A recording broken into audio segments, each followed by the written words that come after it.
His bank account held $2.46. He owned nothing. He had nothing. Then the number came in, and within 3 months, he owed $500,000. Weeks before that debt, this man had become a millionaire. A $16.2 million lottery jackpot. Annual checks of nearly $500,000 arriving at his door. A mansion. Cars. A private plane. A future that looked absolutely untouchable. How does a man win $16 million and end up $1 million in debt? How does every dollar disappear? Not slowly, but in an avalanche. Could the same thing happen to you, even if the numbers were smaller? This is the story of William Bud Post III, a man who said something no lottery winner is supposed to say. I was much happier when I was broke. By the end of this video, you will understand exactly why he meant it. William Post III was born in Erie, Pennsylvania, in April 1939. His mother died before he turned 9 years old. His father, unable or unwilling to raise him alone, committed him to an orphanage. That is where his childhood ended. As a young man, Bud drifted. He followed traveling circuses and carnivals across the country, working as a cook, a barker, a laborer. He spray-painted oil pipelines in the cold Pennsylvania air. He drove trucks across state lines. He moved from town to town and job to job, collecting hard years and little else. By the time he reached his 40s, Bud had been married 5 times. He had 10 children scattered across different lives in different states. In 1987, a job-related injury left him unable to work. He went on disability. His monthly income barely covered food. He was almost 50 years old.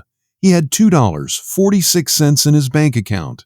He had no retirement savings, no investments, no assets of any significance. He was a man who had spent his entire life on the outside of the American dream, pressing his face against glass he could never quite reach. And then, on a cold Tuesday morning in February 1988, he pawned a ring. He got $40 for it. He handed the cash to his landlady, a woman named Ann Karpick, who was also his occasional girlfriend. He asked her to go buy lottery tickets. He did not even pick the numbers himself. On February 24, 1988, one of those tickets hit the Pennsylvania State Lottery jackpot. The prize was $16.2 million. William Bud Post III, a man with $2.46 to his name, was a millionaire. He said he wept when he heard the number. After a lifetime of nothing, the dream had finally arrived.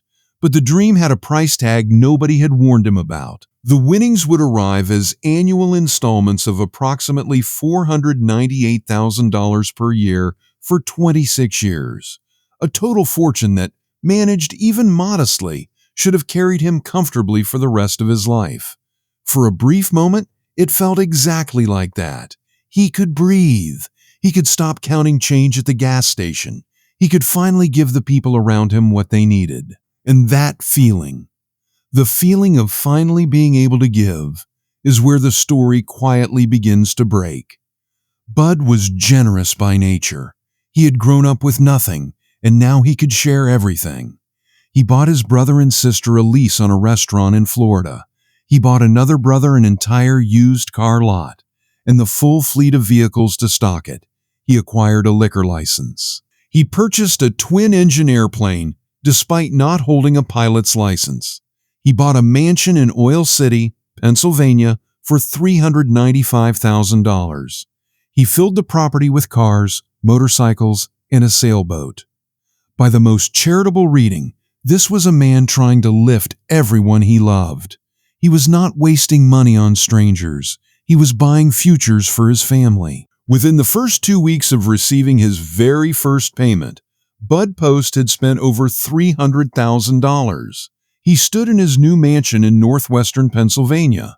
He had what looked, from any angle, like everything, and he believed, the way most people would, that the money made him safe.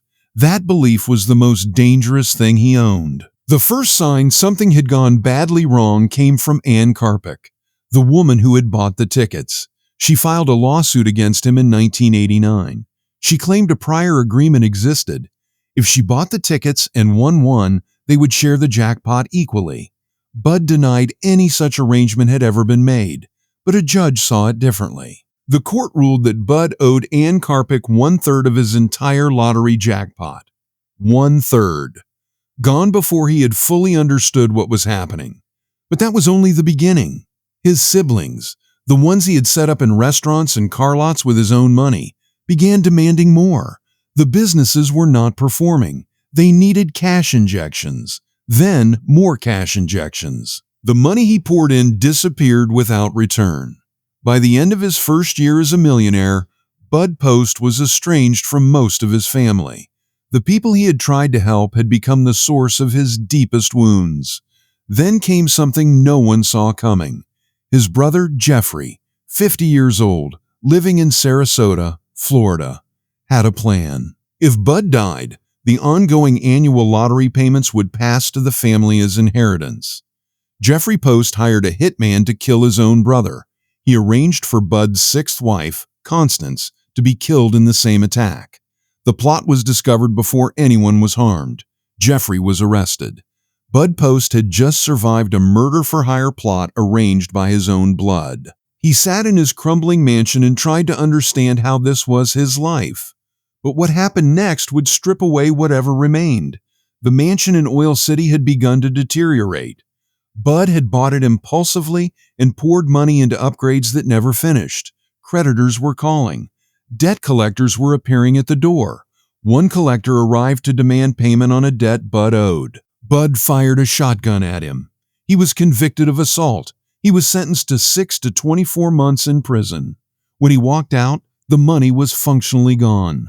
The lawsuit to Ann Karpik, the failed family businesses, the legal fees, the reckless spending in those first dizzy weeks. All of it had consumed what the lottery had paid out. He filed for bankruptcy. After the proceedings, he emerged with roughly $1 million in remaining assets.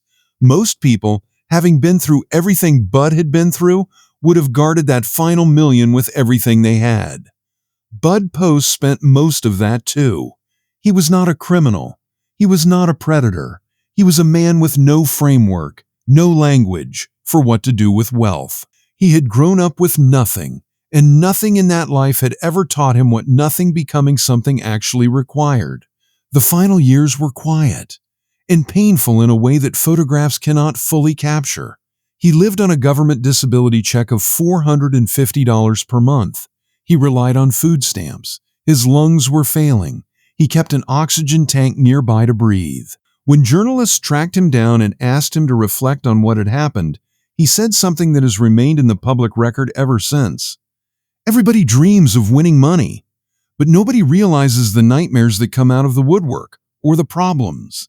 And then, more quietly, I was much happier when I was broke. William Bud Post III died on January 15, 2006. He was 66 years old. Respiratory failure. A Pittsburgh area hospital. No cameras. He left behind $1 million in debt. He had outlasted his fortune by more than a decade. Researchers who study sudden wealth find the same pattern repeated across lottery winners, lawsuit settlements, and inherited fortunes. Sudden money does not change people. It amplifies who they already are. Bud Post was not reckless by nature. He was generous. He was loyal. He was a man who had spent his whole life wanting to provide for the people around him and never having the means to do it. The lottery handed him the means. And without structure, generosity became a drain. Without boundaries, loyalty became exploitation. Without a plan, wealth became pressure applied from every direction at once. 3 specific patterns destroyed his fortune. None of them required malice. The first was the absence of a financial plan in the critical first days. He received his first payment and spent over $300,000 in 2 weeks. No budget, no advisor, no waiting period. When the money came, it moved like water, straight toward wherever gravity pulled it. The second was using money to manage relationships. He did not fund his siblings' businesses because they were sound investments. He funded them because he wanted to be useful to his family, because he finally had the means to feel needed. That is a profoundly human impulse. It is also one of the most reliable ways to accelerate financial collapse. The third, and most psychologically important, is what researchers call the wealth illusion. The belief that the number in your account will protect you from the instability that came before it. Bud had never had a safety net. When the money arrived, he mistook the number for the safety itself. But money without structure is not safety. Planning is safety. Boundaries are safety. Time is safety. The number is just a number. These are not the mistakes of a foolish man. These are the mistakes of a man who was handed something his entire life had never prepared him to receive. Bud Post spent his final years in a quiet apartment in western Pennsylvania. Oxygen tank nearby. A $450 government check arriving once a month. A life that had briefly touched $16 million and ended in debt. He was not bitter about the lottery itself.